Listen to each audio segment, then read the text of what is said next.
네, 귀한 찬양 감사합니다.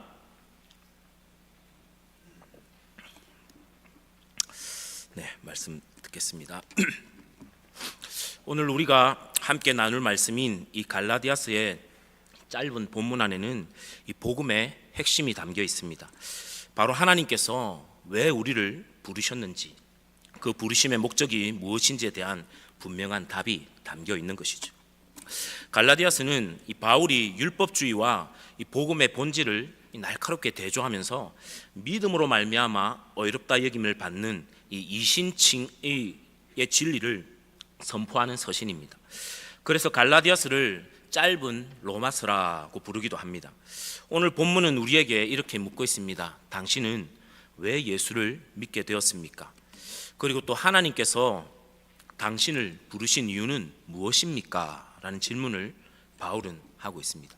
그리고 또한 바울은 이 질문에 대한 답을 분명하게 해줍니다. 하나님께서 우리를 부르신 목적은 예수 그리스도를 믿게 하시기 위함이며 그 믿음을 통해서 우리의 삶이 완전히 새로워지게 하시기 위함이라는 것이죠. 오늘 이 말씀을 통해 예수 그리스도를 믿게 되었을 때에 우리에게 어떤 변화들이 일어나는지 살펴보려고 합니다. 오늘 본문에서 사도 바울은 믿음이 오기 전과 믿음의 때, 그리고 믿음이 온 후를 이야기하며 율법의 역할에 대해서 설명을 하고 있습니다. 이 본문을 바르게 이해하기 위해서는 먼저 본문에서 말하는 이 믿음이 어떤 믿음인지, 그리고 율법이 무엇인지를 살펴볼 필요가 있습니다. 오늘 본문 23절을 보면 믿음이 오기 전에 우리는 율법 아래에 매여 있었고 계시될 믿음의 때까지 갇혀 있었다고 말합니다. 그렇다면 율법이 무엇이기에 믿음이 오기 전부터 믿음의 때까지 우리를 매이게 하고 갇히게 했는지 살펴보아야 할 것입니다. 갈라디아서 3장 19절에서 바울은 율법에 대해 이렇게 말합니다. 그런즉 율법은 무엇이냐? 범법함으로 더하여진 것이라. 천사들을 통하여 한 중보자의 손으로 베푸신 것인데 약속하신 자손이 오시기까지 있을 것이라. 바울은 율법이 범법함으로 더하여진 것이다 라고 말하고 있습니다. 여기서 범법한다라는 이 범법함으로 번역된 이 헬라어가 이 파라바세온이라는 단어입니다. 그런데 이 단어의 원래의 뜻은 빗나가다, 한도를 넘어서다 이란 의미를 지니고 있습니다. 하나님의 백성들이 바른 길을 가지 못하고 잘못된 길을 갔다라는 뜻인 것이죠. 한글로 범법함이라고 번역되어서 읽고 있지만 정확한 표현은 아닌 것 같습니다. 왜냐하면 율법이 주어지기 전에는 법이 존재하지 않았기 때문에 범법할 법도 없었기 때문입니다. 따라서 율법이 더해졌다는 것은 단순히 법을 어겼기 때문만이 아니라 이스라엘 백성들, 하나님의 선민들이 하나님과 동행하는 삶에서 벗어났기 때문이라는 것이죠. 하나님의 음성을 듣고 순종하는 삶에서 떠나버리고 하나님을 믿고 따르며 섬기는 삶에서 멀어졌기 때문에 이 율법이 주어진 것이다 라고 말하고 있는 것입니다. 그러니까 광야에서 모세를 통하여 이스라엘 백성들에게 하나님께서 율법을 주신 목적은 그의 백성들을 율법 아래에 두어서 그들이 하나님을 떠나지 않고 하나님과 멀어지지 않게 보호하시고 지키시며 하나님과 동행하며 바른 길로 가게 하기 위하여서 율법을 주었다라고 말하고 있는 것이죠. 그리고 하나님은 그의 백성들이 율법을 어길 때마다 자신의 죄를 깨닫게 하시고 그 죄의 문제를 해결하기 위해서는 반드시 그 죄에서 구원을 베풀어 주실 그리스도가 필요함을 알게 하시려는 것이었습니다. 그런 관점에서 오늘 본문 23절에서 말하는 이 믿음이 오기 전에 율법 아래에 매여 있고 갇혀 있었다라는 것도 사실은 하나님께서 이스라엘 백성들, 하나님께서 선택하신 그 선민들을 품어주시고 은혜로 보호하시기 위함이었다라는 것입니다. 본문을 보면 바울은 23절에서 믿음이 오기 전에 믿음의 때까지, 또 24절에서는 믿음으로 말미암아, 25절에서는 믿음이 온 후로는, 26절에서는 믿음으로 말미암아라고 반복해서 믿음을 계속해서 강조하고 있습니다. 당시 유대 교인들은 하나님에 대한 믿음을 가진 자들이었습니다. 그들은 유일하신 하나님을 믿고 따르며 섬겼던 자들이죠. 그들에게 하나님에 대한 믿음은 있었지만 이 율법에서 정언하고 있는 이 예수 그리스도에 대한 믿음은 없던 자들이 대부분이었습니다. 여기서 바울이 말하는 믿음은 바로 예수 그리스도를 믿는 믿음을 의미하는 것입니다. 즉 예수님이 성육신하셔서 구속 사역을 완전하게 이루신 역사적인 인물로서 예수 그리스도에 대한 그 믿음을 말하는 것입니다. 예수 그리스도를 믿는 믿음이 오기 전에는 아브라함의 자손들, 즉 성경에서 말하고 있는 그 믿음의 자손들도 모두 율법 아래에 매여 있고 갇혀 있었습니다. 그러나 이 믿음, 예수님이 성육신하셔서 구속 사역을 이루시고 완성하신 역사적인 그리스도에 대한 이 믿음, 예수님이 오신 이 믿음 이후로는 우리가 더 이상 이 율법 아래에 있을 수 없다라고 바울은 오늘 본문 25절에서 말씀을 하고 있습니다.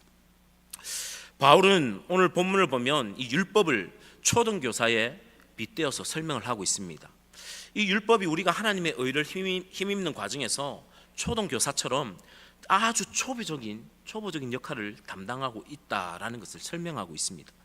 고대 사회에서 이 부유층들은 가정에 가정교사를 두었습니다. 그래서 자신들의 자녀가 한 6, 7세 정도의 어린 자녀들이 있는 사람들은 이 가정에서 가정교사를 두어서 자녀들의 그 신체 훈련과 또 지식 교육을 맡겼습니다. 이러한 교사는 일반적으로 그 부유한 집안에 있던 종들 중에 신뢰할 만한 사람을 뽑아서 자녀들의 전반적인 양육과 교육을 담당하게 했었습니다.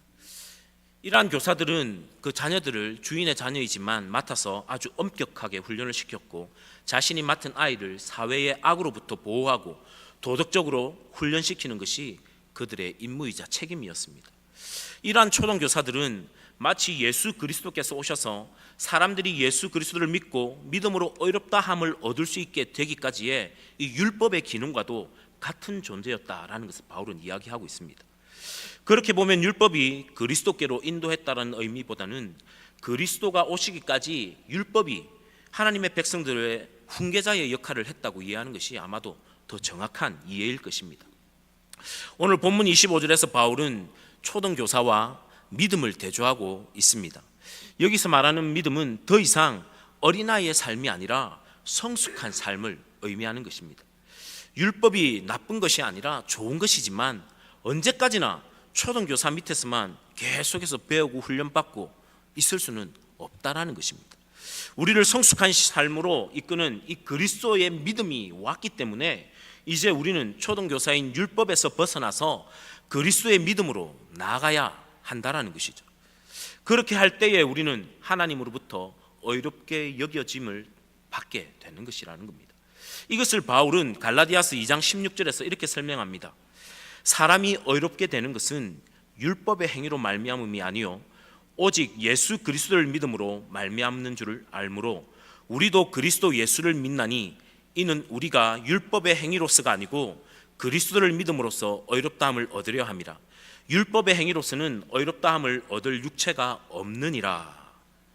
바울이 설명하고 있는 이신칭이라는 글자 그대로 믿음으로 의롭다 여김을 받는다는 의미입니다. 하나님께서 우리의 믿음을 보시고 우리를 의롭다고 여기신다라는 것입니다.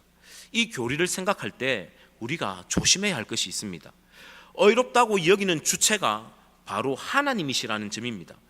우리가 의로운 사람이 되었다라는 것이 아니라 하나님께 의롭다고 여김을 받는 것입니다. 다시 말해 믿음으로 의로워진 것이 아니라 우리는 믿음을 통해 하나님에 의해 의롭다 여김을 받은 것입니다. 이것이 바로 하나님의 은혜라는 것입니다. 여러분, 왜 하나님은 율법을 행하던 자들보다 율법을 행하는 자들을 의롭다 하지 않으시고 예수 그리스도를 믿는 자들을 의롭다고 하실까요? 이 질문을 바르게 이해하기 위해서는 먼저 의에 대한 성경적인 개념을 살펴볼 필요가 있습니다. 헬라어로 의는 디카이오시네라는 단어인데 올바름, 공정함을 의미합니다. 일반적으로 세상의 법이나 도리에 맞는 이 바른 행동을 우리는 의 혹은 의로움이라고 부릅니다. 그러나 이러한 의는 인간들이 만들어낸 세상의 기준일 뿐이며 하나님께서 구원을 베푸실 때 요구하시는 하나님의 그 의와는 본질적으로 다른 것입니다. 하나님은 세상에서 착하고 바르게 사는 사람들을 그 기준만을 가지고 어렵다고 여기시며 구원을 베풀어 주시지 않으십니다. 그 이유는 우리가 잘 알듯이 하나님의 의는 세상의 의와 기준이 다르기 때문입니다. 아무리 선하게 도덕적인 삶을 살아도 인간의 의는 하나님의 거룩하신 기준에 도달할 수가 없습니다. 반대로 하나님께서 예수 그리스도를 믿는 자들을 의롭다고 하시는 이유는 그들의 삶이 도덕적이고 완전해서가 아니라 그들이 예수 그리스도를 믿는 그 믿음을 하나님께서 보시고 그 믿음을 의로 여기셨기 때문입니다. 예수님께서 우리 대신 십자가에 못 박혀 죽으시고 우리의 죄를 사하셨기 때문에 이것을 믿는 믿음을 보시고 하나님은 그 믿음을 통해 우리를 의롭다고 선언하시는 것입니다. 세상에서 바르고 선하고 의롭게 살아간다는 사람은 이 믿음을 가지고 있지 않기 때문에 하나님께서 구원을 베풀어 주시는 믿음이 아니라고 말씀드리는 것이죠. 이것이 바로 이신칭의 믿음으로 의롭다 여김을 받는다는 이 복음의 핵심 메시지입니다. 우리가 의로운 사람이 되어서가 아니라 예수 그리스도의 의를 덧입은 자로서 하나님께 의롭다 여김을 받는 것입니다. 이것은 전적인 하나님의 은혜이며 우리의 행위가 아닌 예수님의 완전한 순종과 희생에 근거한 의가 되는 것입니다. 바울이 율법을 가리켜 초등교사라고 한 이유는 율법이 인간으로 하여금 믿음으로 의롭다함을 얻게 하려고 예수 그리스도가 오시기까지 인간을 그리스도에게로 인도하는 이 제한적인 가정교사의 역할을 하고 있었기 때문입니다. 어린아이들이 자라서 어른이 되고 난 이후에는 이 초등교사의 역할이 필요가 없지 않습니까?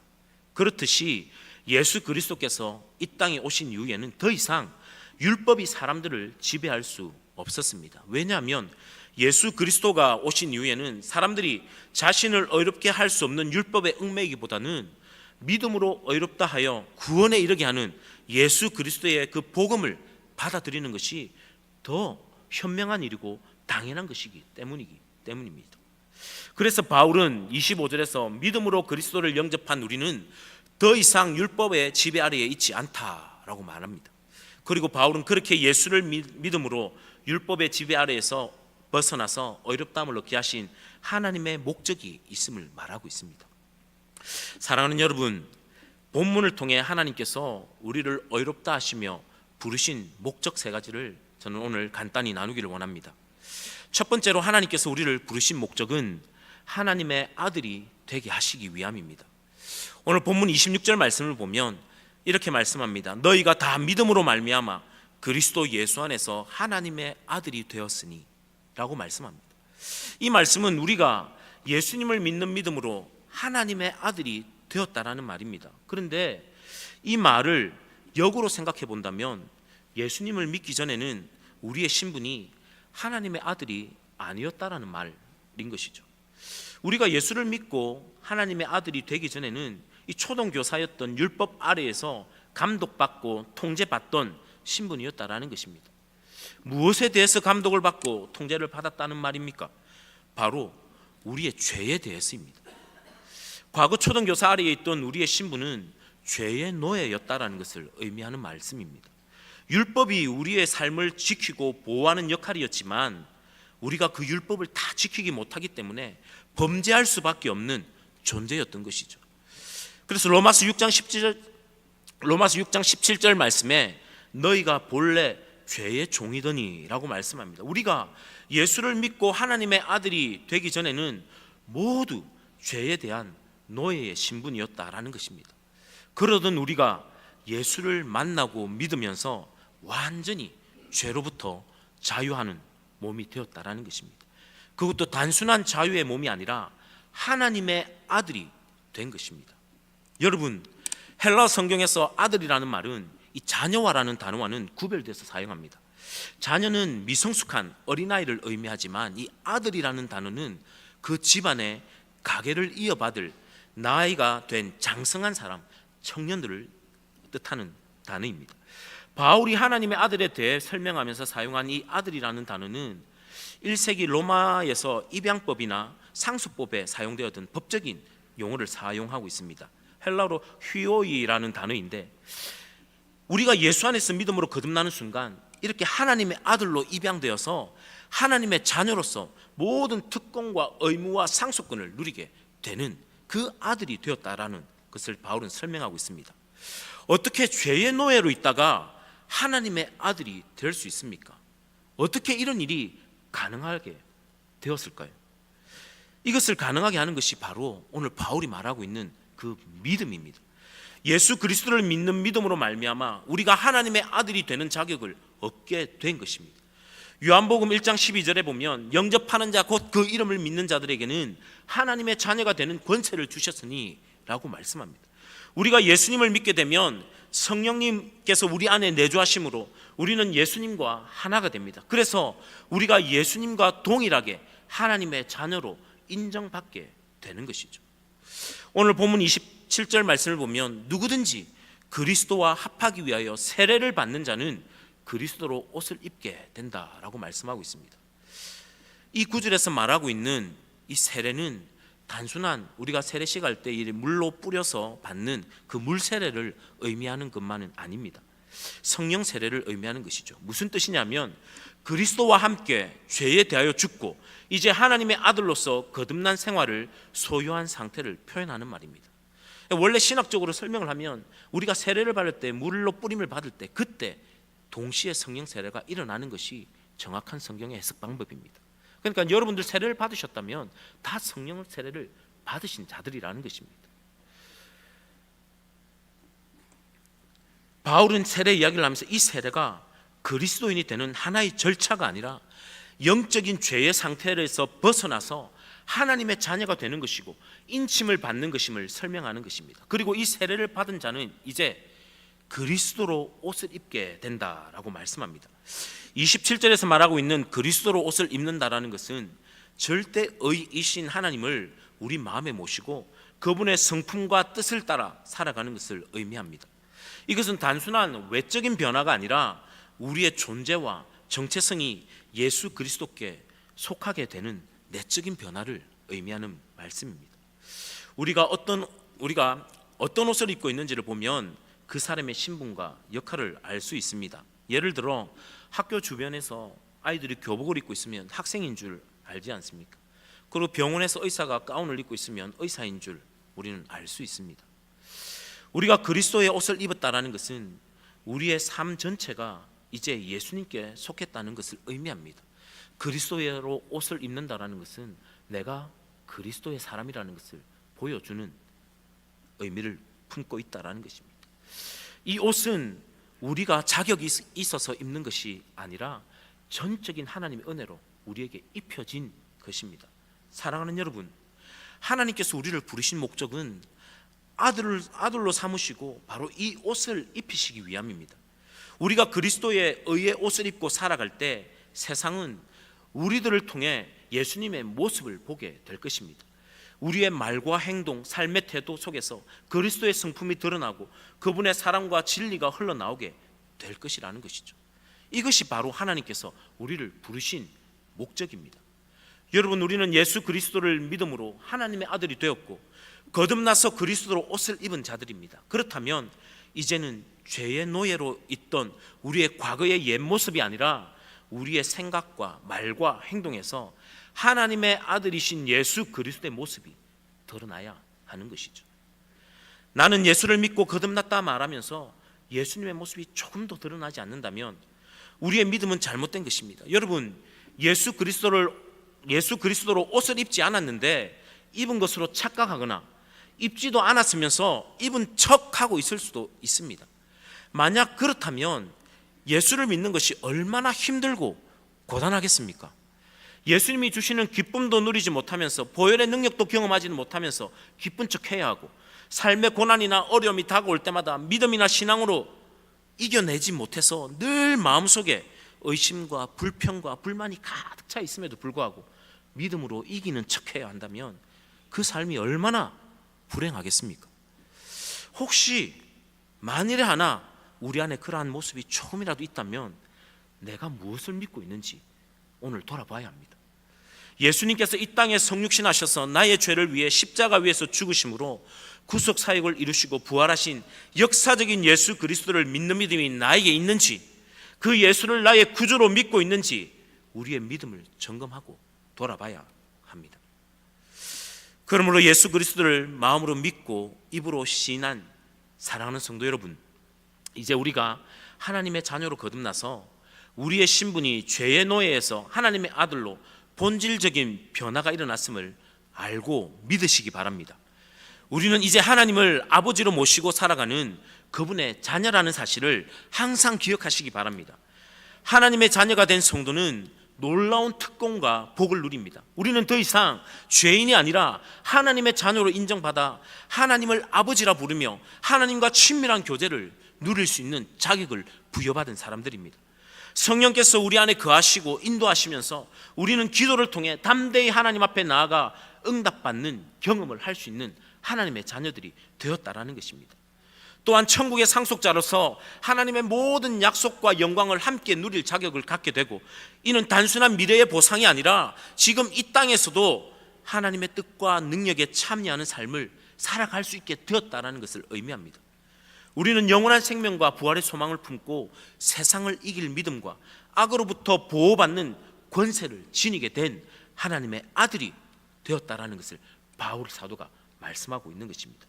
이 모든 복은 오직 예수 그리스도를 믿는 믿음으로 말미암아 주어진 하나님의 은혜입니다. 하나님께서 인정하지 않으시는 세상의 기준과 평가 때문에 더 이상 세상에서 주눅 들거나 위축되지 않기를 바랍니다.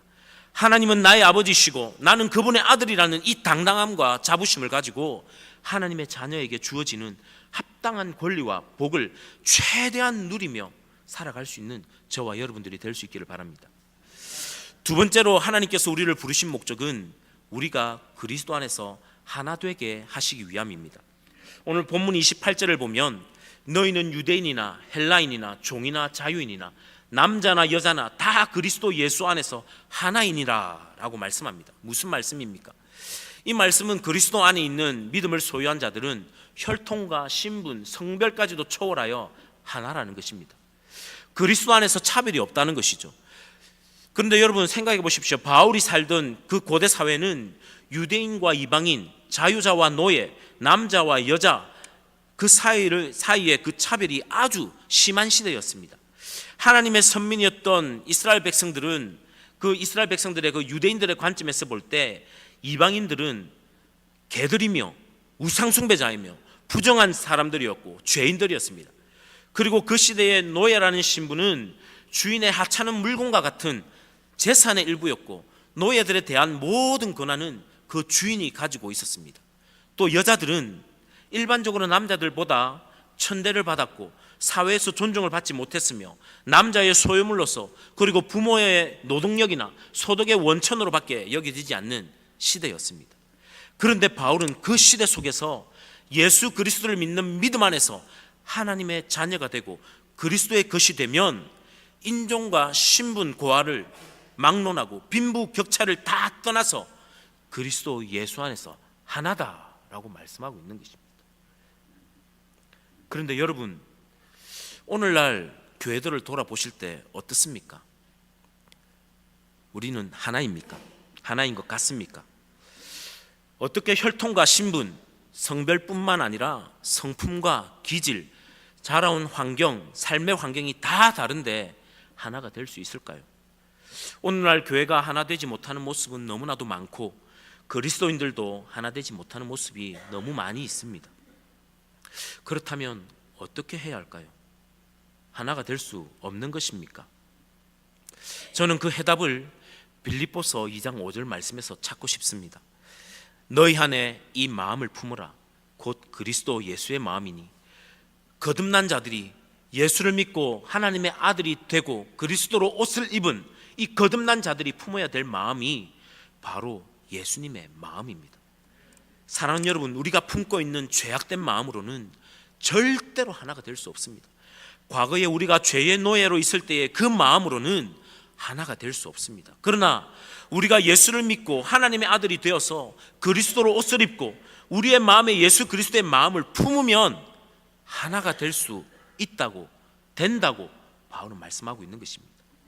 우리가 가진 마음으로는 할 수 없지만 우리 모두가 예수 그리스도의 그 마음을 품는다면 바로 그때 우리는 그리스도의 마음으로 하나가 될 수 있고 그것은 실제로 가능한 일이 되는 것입니다.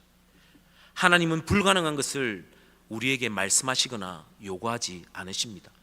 우리가 말씀대로 순종하지 못하기 때문에 그리스도로 옷을 입었다고 하지만 우리 마음에 그리스도의 마음이 없기 때문에 하나됨을 경험하지 못하는 것일 뿐입니다.